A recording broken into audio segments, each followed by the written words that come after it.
Wabash Street Hill made his heart ache at the thought of leaving, but knowing he'd never see Sarah again hurt the most. He'd come home after his internment in Andersonville prison to find his fiancée engaged to Ben Croffner. When things were sorted out and Ben's lies were exposed, Rand had hoped Sarah would go west with him, but she'd put her family above him. He'd taken that hurt and used it to build a wall around his heart. He fingered the love token.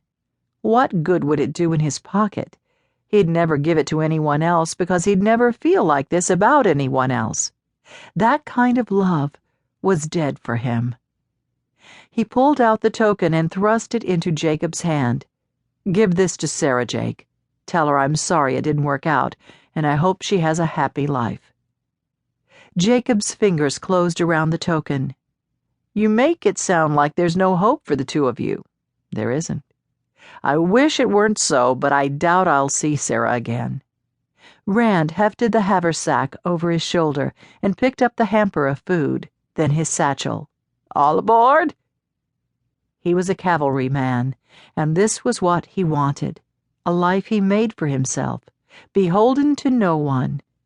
After one last look at his brothers, he raced toward the plodding train and jumped up the steep steps.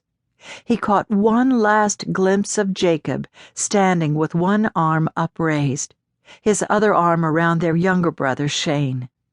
Rand waved until the buckboard with the two figures beside it was no longer in view, then took a deep breath and limped to a vacant seat.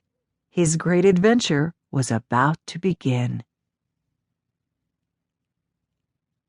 Sarah Montgomery sat on a rock along the banks of the Wabash River and listened to the train whistle blow as the engine left the station. The sun on this fine September day warmed her face. A robin, its red breast a bright flash of color, fluttered by to land on a nearby gooseberry bush. The bird swooped down to grab a worm.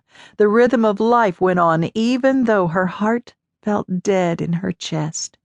She was only 19, but right now she felt like 90. How did she go on after losing Rand and then finding him again only to watch him leave her without a thought? Time stretched in front of her, a lifetime spent without the man she'd loved since she was a girl. A vision of his dark hair and eyes resided in her heart and always would. She picked up the book she'd brought with her, A Christmas Carol. The novel absorbed her until the sun moved lower in the sky. She closed it and glanced around to make sure she had all her belongings before going back to the house to start dinner. Sarah? She looked up to see Jacob, Rand's younger brother, approaching with a tentative smile. "He's gone?" Jacob, dressed in his blue cavalry uniform, took off his wide-brimmed hat and turned it in his hands. "I'm sorry, Sarah. How you doing?" Though her eyes burned, she was past tears. "I'll be fine." She tipped up her chin. "I have Papa and Joel to care for." She studied the compassion in Jacob's brown eyes. "Did he say anything about me?" Jacob nodded and stepped closer. He pulled his hand from his pocket, and something metallic winked in the sunlight. "He asked me to give you this." She rose from her perch on a rock and reached out to take it from him. Her fingers rubbed over the gold medal. "A love token." She choked out the words as she stared at the words engraved in the metal. Rand and Sarah. "He worked on this in prison." Her fingers traced the engraving. "Did he say anything about me joining him?" Jacob's eyes held sympathy as he shook his head. "No, he didn't, Sarah. I'm sorry. He said to tell you he was sorry it didn't work out, and he hoped you'd have a happy life."